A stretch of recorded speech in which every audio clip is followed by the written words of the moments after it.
a man lay dying in a hospital bed in downtown Chicago. His name was Marcus Kane. He was the richest man in the entire state of Illinois. His skin burned with fever. His body shook with pain. Doctors stood around him with worried faces. They had tried everything. Medicine did not work. Surgery did not work. Nothing could save him. Then an old spiritual healer arrived. Her name was Mother Elena. She wore white robes and many crystals. Her eyes were cloudy, but she saw everything. She touched Marcus's forehead with her wrinkled hand. She closed her eyes and hummed. She opened her eyes and spoke. Her voice was thin like wind. She said, "Marcus is cursed. An evil spirit wants his life. Only one thing can break the curse. He must marry a woman with a pure heart. Not a rich woman, not a beautiful woman. A woman who has suffered greatly. A woman who owns nothing."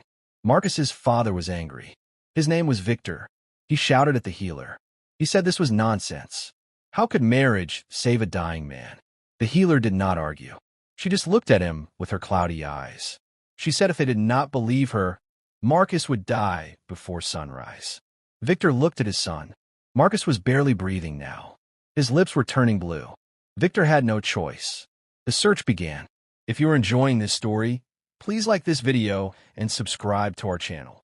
Comment below and let us know where you're watching from. Share this video so more people can enjoy these amazing stories. Now let us continue. Victor sent his men into the streets of Chicago. They drove through the city in black cars. They searched every corner. They looked in alleys and under bridges. They needed to find the poorest woman alive. Time was running out. Midnight was only 3 hours away. The men split up. They asked everyone they saw. Finally, one man found her. She was sitting on the cold ground near Grant Park. Her name was Sarah. She wore torn clothes. Her feet were bare and dirty. Her hair was rough and uncombed. She held an empty cup. She was begging. She looked tired and thin. Her eyes were sad but gentle. The man knew she was the one. The man walked up to Sarah. He said his boss needed her help. Sarah looked confused. She asked what kind of help. The man said she must come with him right now. Sarah was scared. She thought it was a trick. She said no. The man pulled out money. He showed her more money than she had ever seen. He said if she came, this money would be hers. Sarah stared at the money. She had not eaten in 2 days. Her stomach hurt from hunger. She had no family, no home, no future. She thought maybe this was her only chance. She stood up slowly. Her legs shook. She followed the man to the car. They brought Sarah to Northwestern Memorial Hospital. She had never been inside such a big building. Everything was white and clean. She felt dirty and out of place. People stared at her torn clothes. She wanted to run away, but the man held her arm gently. He took her to a private room. Inside was the dying tech mogul. Marcus lay still on the bed. His family surrounded him. His mother looked at Sarah with disgust. His father looked desperate. The old healer stood in the corner. She nodded when she saw Sarah. She said this was the right woman. Victor told Sarah she must marry his son immediately. Sarah could not believe what she heard. She asked why. Why would a rich man marry a beggar? Victor had no time to explain. He said his son would die if she refused. He offered her more money. He said she would be paid well. Sarah looked at Marcus. He was so sick. His face was pale. She felt sorry for him. She had nothing to lose. She agreed. The healer quickly prepared the ceremony. She lit candles around the room. She burned sage that smelled strong. She tied a red cloth around Sarah's wrist. She tied another around Marcus's wrist. She spoke words in an ancient language. She joined their hands together. She declared them husband and wife. It was 11:50 at night, 10 minutes before midnight. The moment the healer finished speaking, something strange happened. The machines around Marcus started beeping faster. His chest rose higher. His fingers moved. Color returned to his face. His eyes opened slowly. Everyone gasped. His mother screamed with joy. His father fell to his knees. Marcus looked around confused. He saw his family. He saw the old healer. Then he saw Sarah. He looked at her torn clothes, her dirty face, her rough hair. He saw the red cloth on both their wrists. He asked what happened. His father explained everything. Marcus's face changed. His eyes became cold. He looked at Sarah with anger and disgust. His first words were cruel. He asked why they tied him to a dirty beggar. Sarah felt her heart break. She stepped back. Tears filled her eyes, but she said nothing. The healer told Marcus he must respect his wife. The marriage saved his life. Marcus laughed bitterly. He said he never agreed to this. He would fix this mistake. He would divorce her tomorrow. His mother agreed. She said they would pay Sarah and send her away. Victor was quiet. He was just happy his son was alive. The healer shook her head sadly. She warned them. She said the curse would return if Marcus broke the marriage. He must stay married to Sarah for 1 full year. If he divorced her before then, he would die. Marcus did not believe her. He thought it was all tricks. But Victor believed. He had seen his son dying. He had seen the miracle. He could not risk losing Marcus again. He ordered his son to obey. Marcus was furious, but he was too weak to fight. The doctor said he needed rest. Victor told Sarah she would come home with them. She would live in their house. She would be Marcus's wife for 1 year. After that, they would give her money and she could leave. Sarah wanted to refuse. But where would she go? Back to the streets. Back to begging. At least here, she would have food and shelter. She agreed. She did not know she was walking into a nightmare. They took Sarah to the Kane family estate in Lake Forest. It was the biggest house she had ever seen. It had tall iron gates and beautiful gardens. Inside were marble floors and crystal chandeliers. Staff members walked quietly through the halls. Sarah felt like she was dreaming. But the dream quickly turned dark. Marcus's mother, whose name was Catherine, called all the staff. She introduced Sarah, but she did not call her the young master's wife. She called her a beggar they picked from the street. She said Sarah was there temporarily. She told the staff to give Sarah the worst room in the house, the one near the back where they kept old storage. The staff looked at Sarah with pity. Sarah's room was tiny and cold. There was only a small bed with a thin blanket. One window with broken glass. The walls were stained. The floor was dirty. It was worse than some places she had slept on the streets. But at least it had a roof. At least she was safe from rain. She sat on the bed and cried quietly. She touched the red cloth still tied on her wrist. She wondered what she had done. She wondered if this was punishment for something. She was so tired. Her body hurt. She lay down and closed her eyes. Tomorrow she would face whatever came. Tonight she just needed to sleep. The next morning, Catherine woke Sarah before sunrise. She banged on the door loudly. She told Sarah to get up. There was work to do. Sarah opened the door confused. Catherine handed her a bucket and a brush. She told Sarah to scrub all the floors in the house. Sarah said she was not a servant. Catherine laughed coldly. She said Sarah was worse than a servant. She was a beggar pretending to be family. If Sarah wanted to stay in this house, she would work. She would earn her food. Sarah wanted to refuse. But Catherine's eyes were hard and mean. Sarah took the bucket. She started scrubbing. Her hands hurt. Her back hurt. But she kept working. Marcus watched from upstairs. He saw Sarah on her knees, scrubbing the floor. He felt nothing. No pity. No guilt. He only felt anger. Anger that he was tied to this woman. Anger that his life depended on her. He went to his father's office. He demanded they find another way. Victor said there was no other way. The healer was clear. 1 year. Marcus slammed his fist on the desk. He said he would make this year hell for Sarah. He would make her leave on her own. Then his death would not be his fault. Victor warned him to be careful. But Marcus did not listen. He had already made up his mind. He would destroy her. Days passed. Sarah worked from morning until night. She cleaned floors. She washed dishes. She scrubbed toilets. The staff were kind to her in secret. But in front of Catherine, they ignored her. Catherine watched Sarah like a hawk. She found fault in everything. She said the floors were not clean enough. The dishes were still dirty. She made Sarah do the work again. Sarah never complained. She just worked harder. She was used to suffering. This was not new. But what hurt most was Marcus. Every time he saw her, he said something cruel. He called her ugly. He called her stupid. He called her trash. His words cut deeper than any work. One evening, Catherine hosted a dinner party. Rich people came to the mansion. They wore expensive designer clothes and jewelry.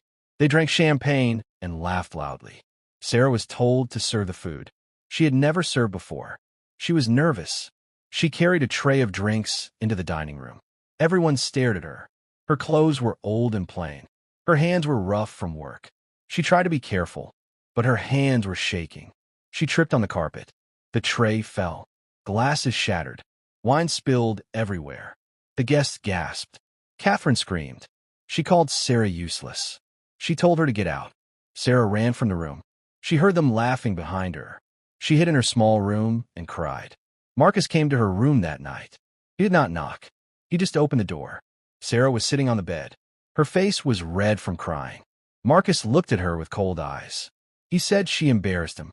She made his family look bad. He said she was an animal who did not belong in human society. Sarah looked up at him. She spoke for the first time with strength. She said she did not ask for this. She did not ask to marry him. She was only trying to survive. Marcus stepped closer. He said survival was not enough. He said she was nothing. She would always be nothing. Then he left. Sarah felt something change inside her. She felt a small spark of anger. Weeks turned into months. Sarah's life became a routine of pain. Wake up early, work all day, endure insults, sleep in the cold room. But something was changing. Sarah was getting stronger. Her body became used to the hard work. Her heart became harder against the cruel words. She stopped crying. She stopped caring what they thought. The staff started to respect her. They saw how hard she worked. They saw how she never fought back. One old housekeeper named Betty started helping her. She brought Sarah extra food. She gave her a warmer blanket. She told Sarah to be patient. Good things come to those who endure. One day, Victor saw Sarah working in the garden. She was pulling weeds under the hot sun. Her face was covered in sweat, but she worked steadily. Victor watched her for a long time. He felt something strange. Guilt. He remembered how they found her, how desperate she looked, how she agreed to help even though she was scared. She saved his son's life, and this was how they repaid her. He walked over to her. Sarah saw him and stood up quickly. She thought she did something wrong, but Victor's face was soft. He asked if she was okay. Sarah did not know how to answer. No one had asked her that in months. She just nodded. Victor told her he was sorry. Then he walked away. That night, Victor talked to Marcus. He told his son to stop being cruel to Sarah. Marcus refused. He said Sarah deserved everything she got. Victor raised his voice. He said Sarah was innocent. She had done nothing wrong. She was suffering because of their family. Marcus laughed bitterly. He said his father was going soft. He said Sarah was manipulating him. Victor shook his head. He said Marcus had become a monster. He did not raise him to treat people this way. Marcus's face turned red with anger. He said when the year was over, Sarah would be gone and he would forget she ever existed. Victor left the room feeling sad. He did not recognize his son anymore. But Catherine was worse than Marcus. She hated Sarah more each day. She saw how Victor looked at Sarah with pity. She feared Sarah was winning sympathy. She decided to make Sarah's life even harder. She cut Sarah's food portions. She gave Sarah more work. She spread rumors among the staff that Sarah was using dark magic. She said Sarah used spells to trap Marcus. Some staff believed her. They started avoiding Sarah. They stopped helping her. Only Betty remained kind. But even Betty had to be careful. Catherine was watching everyone. Sarah felt more alone than ever. But she did not break. She kept working. She kept enduring. She told herself 1 year would end. She just had to survive. 5 months passed. Sarah had changed. She was no longer the scared beggar from the streets. Her body was stronger. Her eyes were harder. She spoke less. She worked more. She became like a ghost in the house. People barely noticed her, except Marcus. He noticed her every day. He hated that she was still there. He hated that she did not cry anymore. He hated that she seemed stronger. It made him angry. One night Marcus was drunk. He went to Sarah's room again. He banged on the door. Sarah opened it. She looked at him calmly. He started yelling. He called her every bad name he could think of. Sarah just stared at him. She did not react. This made him more angry. Marcus grabbed Sarah's arm. He pulled her close. He said he could make her life worse. He could hurt her in ways she could not imagine. Sarah looked into his eyes. She spoke quietly. She said he had already taken everything from her. Her dignity, her hope, her humanity. There was nothing left to take. She said she was already dead inside. His words meant nothing now. Marcus let go of her arm. For the first time, he felt something strange. Fear. Not of her, but of what he had become. He stumbled back. He left her room without another word. Sarah closed the door. She sat on her bed. Her hands were shaking, not from fear, from anger. She was tired of being a victim. The next day, something unexpected happened. A lawyer came to the mansion. He asked to speak with Marcus. They met in the study. The lawyer said he had important news. Marcus's uncle had died. The uncle had no children. He left his entire fortune to Marcus. It was a huge amount of money. Marcus was now even richer. He smiled. He thought his luck was changing. But the lawyer was not finished. He said there was one condition in the will. Marcus must be married. The uncle believed marriage made a man responsible. If Marcus was not married, the money would go to charity. Marcus's smile faded. He told the lawyer he was married. The lawyer asked to meet his wife. Marcus had no choice. He called for Sarah. She came into the study wearing her work clothes. Her hair was tied back. Her hands were dirty. The lawyer looked confused. He asked if this was really Marcus's wife. Marcus said yes through gritted teeth. The lawyer said he needed proof. Marriage certificate, photos, evidence of them living as husband and wife. Marcus's heart sank. They had a certificate from the healer's ceremony, but no photos. No evidence. The lawyer said he would return in 1 week. He needed to see proof that this was a real marriage. If not, the inheritance would be lost. After the lawyer left, Marcus stood frozen. Catherine came in. She had heard everything. She looked at Sarah with pure hatred, but she knew what had to be done. Catherine made the announcement. For the next week, they would pretend Sarah was a real wife. They would take photos. They would act like a family. After the lawyer approved everything, they would go back to normal. Catherine told Sarah to clean herself up. She could not look like a servant anymore. She had to look like a tech mobile's wife. Sarah was taken to a bathroom. Staff filled a tub with hot water. They brought expensive soap and oils. Sarah had not had a real bath in months. She sank into the water. It felt like heaven. They washed her hair. They scrubbed her skin. They trimmed her nails. When she got out, they brought her new clothes. A beautiful dress. Soft shoes. They styled her hair. When Sarah looked in the mirror, she did not recognize herself. They brought Sarah downstairs. Marcus was waiting. When he saw her, he froze. She looked completely different.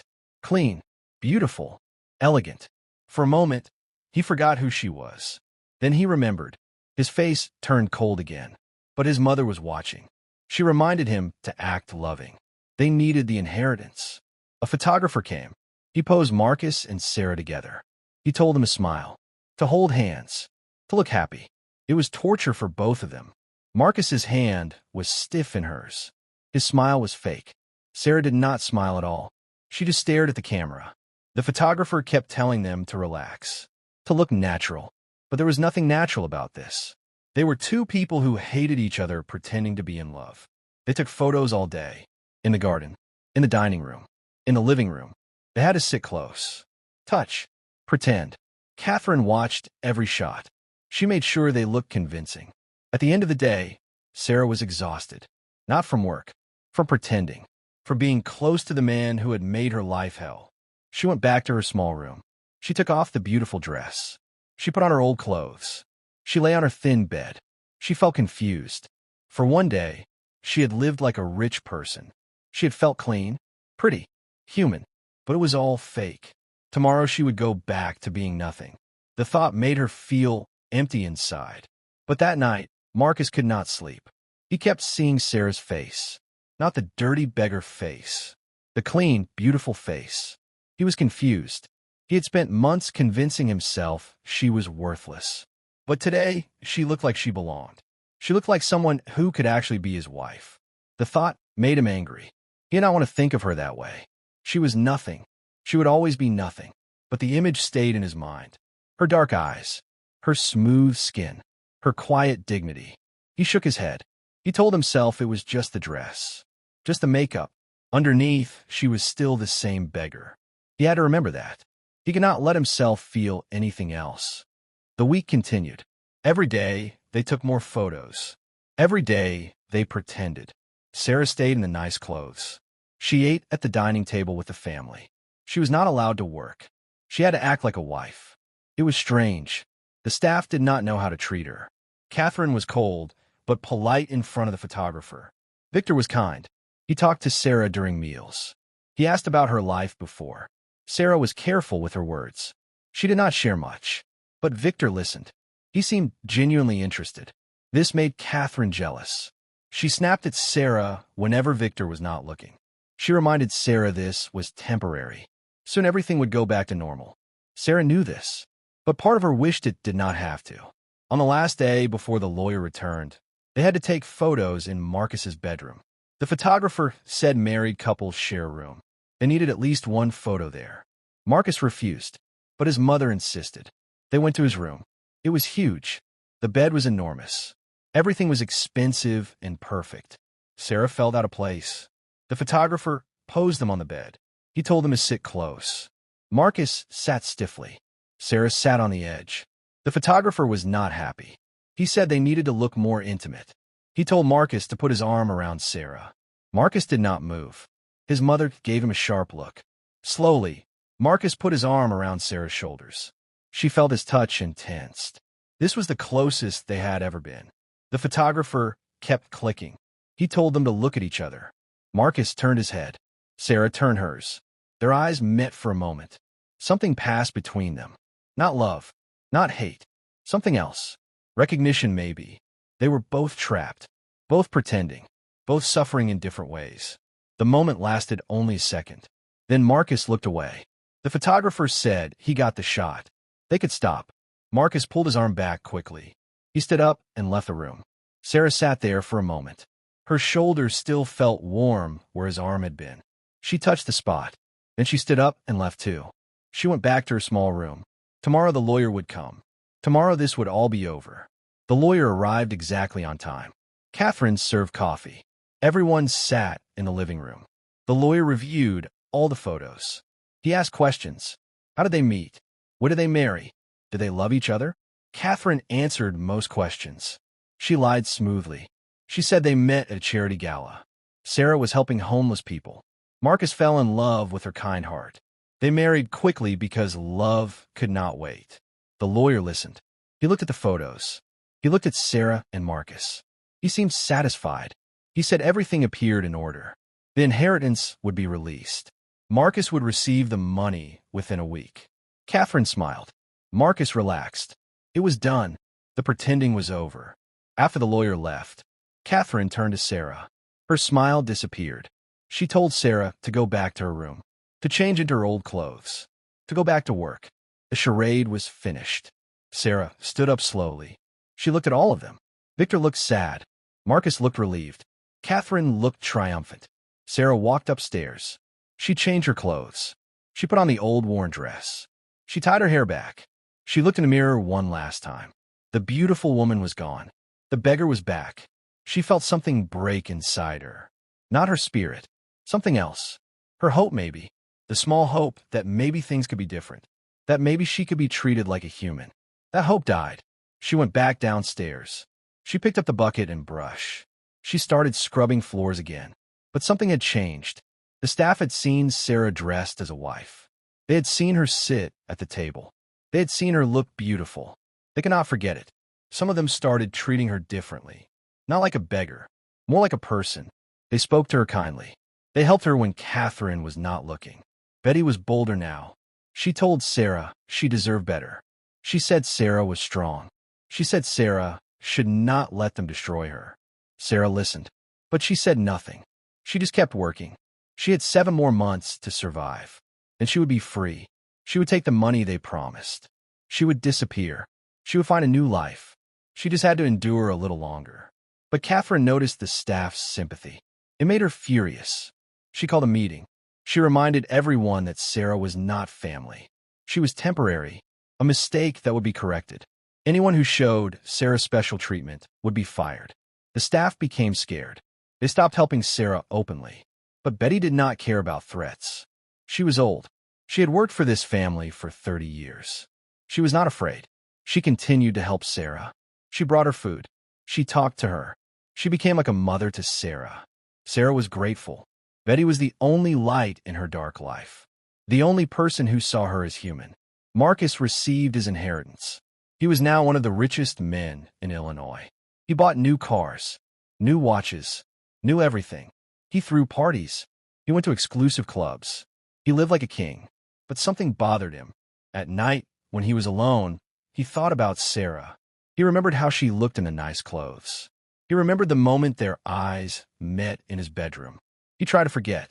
He tried to bury the memories under money and pleasure. But they kept coming back. He started drinking more.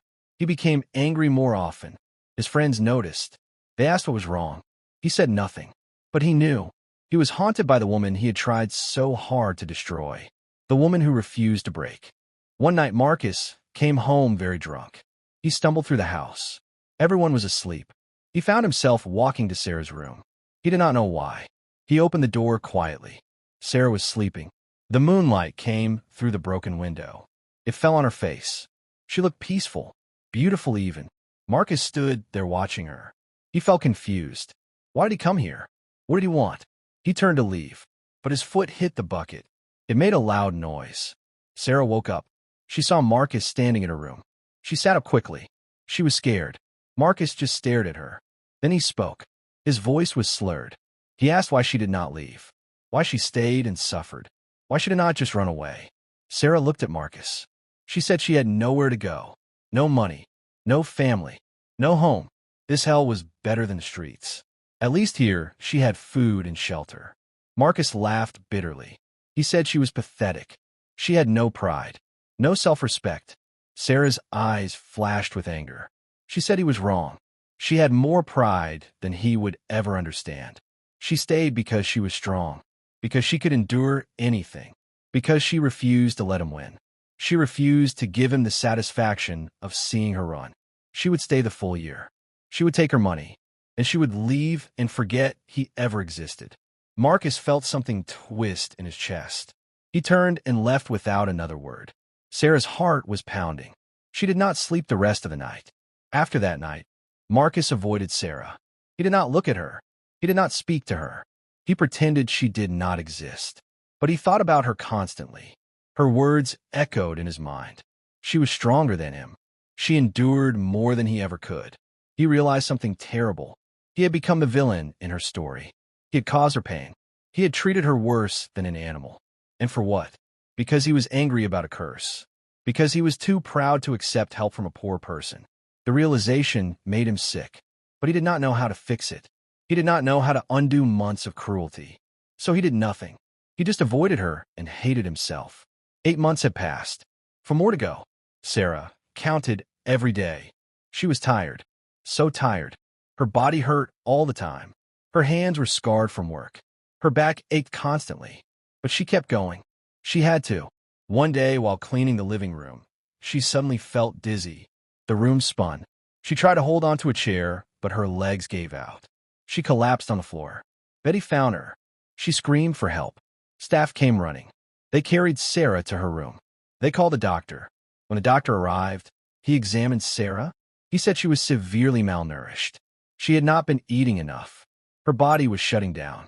She needed rest and proper food, or she would die. Victor heard about Sarah's collapse. He rushed to her room. He saw her lying on the bed. She looked so small, so fragile. He asked the doctor what happened. The doctor explained. Victor was furious. He called Catherine. He demanded to know why Sarah was not being fed properly. Catherine made excuses. She said Sarah was given the same food as the staff. Victor did not believe her. He ordered that Sarah be given 3 full meals every day. She was not to work until she recovered. Catherine tried to argue, but Victor's voice was like thunder. He said if Sarah died, it would be on their conscience. He would not allow it. For the first time in months, Sarah rested. Betty brought her food 3 times a day. Warm soup, fresh bread, fruit. Sarah ate slowly. Her stomach had shrunk. She could not eat much at once. But gradually she grew stronger. She stayed in her room for a week. During that time, she thought about everything. About her life. About this family. About Marcus. She realized she had been surviving, but not living. She had let them reduce her to nothing. She had accepted their cruelty. She had become a victim. She decided something important. When she was well, she would not go back to being invisible. She would not let them treat her like trash. She had 4 months left. She would survive with dignity. Thank you so much for watching. If you enjoyed this story, please like this video and subscribe to our channel for more amazing stories. Share this video with your friends and family. Comment below and let us know where you are watching from. Your support means everything to us. Part 2 coming soon. Until next time, stay blessed.